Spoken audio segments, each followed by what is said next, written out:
Well, let's have a look. If I get you to look down, we'll look in the scalp first. Thanks to her age and fair complexion, Hazel Turner is the type of patient who should have her skin checked regularly. There's a small little knoll there that itches. Yep. So has it been tender or just itchy? No, just a bit itchy. Right there.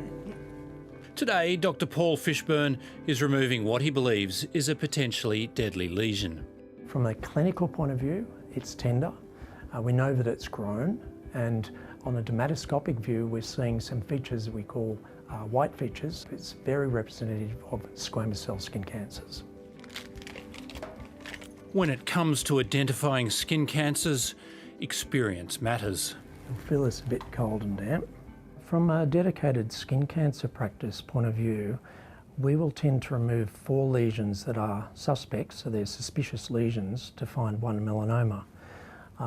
Other doctors that are in general practice may be removing, for example, 10 lesions to find 1 melanoma, and there may be even higher rates of removal for less experienced practitioners. I think GPs do a really good job in Australia at helping us manage our skin cancer epidemic. It's very challenging for them, though, to know who should be screened. The guidelines are pretty loose. Exactly who should get their skin checked regularly is confusing for both doctors and patients. Australia has no formal screening system for skin cancer, unlike for, say, bowel or breast cancer. And there's all sorts of conflicting advice. Some people need to be seen every month, while others only every few years. See a skincare health professional at least once a year for a professional skin exam. But this is not the advice from health authorities. The federal government, the Cancer Council and the Melanoma Institute of Australia all say that the wider population does not need to be regularly screened for skin cancer. Instead, they recommend developing a surveillance program for people at high risk. I come across people very frequently who say to me, "Oh no, I've missed my annual skin check." And when I say, "Well, who told you you needed an annual skin check?" they just say, "Well, don't I? Isn't that what we all should do?" Linda Martin is one of the nation's top skin experts. She's the head of dermatology at the Melanoma Institute of Australia. Unfortunately, general population screening has not been shown to have a mortality benefit, both in Australia and internationally. In a paper published in the Medical Journal of Australia, she's called for evidence-based screening to reduce the problems caused by unnecessary checks, like patient anxiety, overdiagnosis and financial cost. Spending which could be better targeted on preventative measures, like shade cloths and awareness raising. Dr Martin has come with us to Bondi Beach on a scorching summer afternoon when the UV index is extreme and the damage is being done one tan line at a time.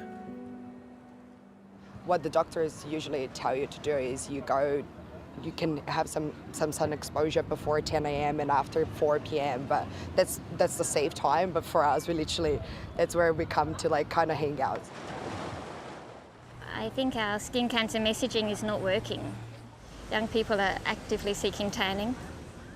And what kind of damage are they doing to their skin? Irreversible damage. The sun is an absolute carcinogen, and this type of sun exposure is a very high-risk activity for developing skin cancer. Do you worry about skin cancer and sun exposure? Of course. It's definitely something I think of when... That's why we have this. Yes. How much have you put on? Twice already? Yeah. It doesn't matter how many times you reapply. Sunscreen is a filter. It's a bit like using a colander to protect yourself from the rain. You can still burn with sunscreen reapplication. So the most important strategies are to stay in the shade and to wear a hat and some longer sleeve clothing. Skin checks can't replace sun-safe behaviour. I think a lot of people think they've had their skin check and then they don't need to worry about their skin protection for the year. Online calculators can help people assess their risk.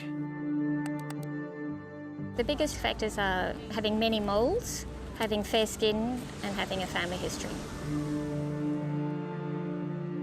While calling for a more effective screening process, experts don't want to discourage anyone from getting a check if they have concerns.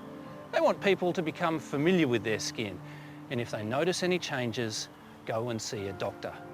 And in the meantime, most important of all, to cover up. Dr. Paul Fishburn wants more training for GPs to help them recognise cancers. That means that there'll be less biopsies required to find one melanoma, which is great for the patients, but it's also good for the economy in that we're not spending a lot of resources on doing biopsies that could have been avoided had the doctor been well enough trained. As doctors, we never want to miss anything. We don't want anyone to die from melanoma. We'd never want to get it wrong. And so when we have uncertainty, there's a drift towards being more and more cautious. And although that may seem on the surface to be doing the right thing for each individual, on a population level, we're probably causing harm. We have to work out how best to spend our healthcare dollar, and doing screening on people who don't need it is not a good use of money.